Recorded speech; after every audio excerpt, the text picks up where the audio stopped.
বাঢ়িব কিন্তু চৰকাৰৰ আমি কাৰো ওপৰতো টেক্স লগাব নোৱাৰোঁ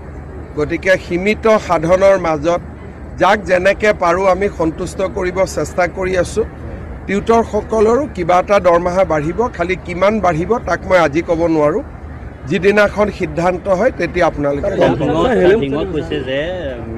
বাঢ়িব কিন্তু চৰকাৰৰ আমি কাৰো ওপৰতো টেক্স লগাব নোৱাৰোঁ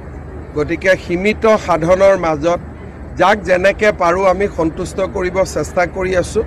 টিউটৰসকলৰো কিবা এটা দৰমহা বাঢ়িব খালি কিমান বাঢ়িব তাক মই আজি ক'ব নোৱাৰোঁ যিদিনাখন সিদ্ধান্ত হয় তেতিয়া আপোনালোকে বাঢ়িব কিন্তু চৰকাৰৰ আমি কাৰো ওপৰতো টেক্স লগাব নোৱাৰোঁ গতিকে সীমিত সাধনৰ মাজত যাক যেনেকৈ পাৰোঁ আমি সন্তুষ্ট কৰিব চেষ্টা কৰি আছোঁ টিউটৰসকলৰো কিবা এটা দৰমহা বাঢ়িব খালি কিমান বাঢ়িব তাক মই আজি ক'ব নোৱাৰোঁ যিদিনাখন সিদ্ধান্ত হয় তেতিয়া আপোনালোকে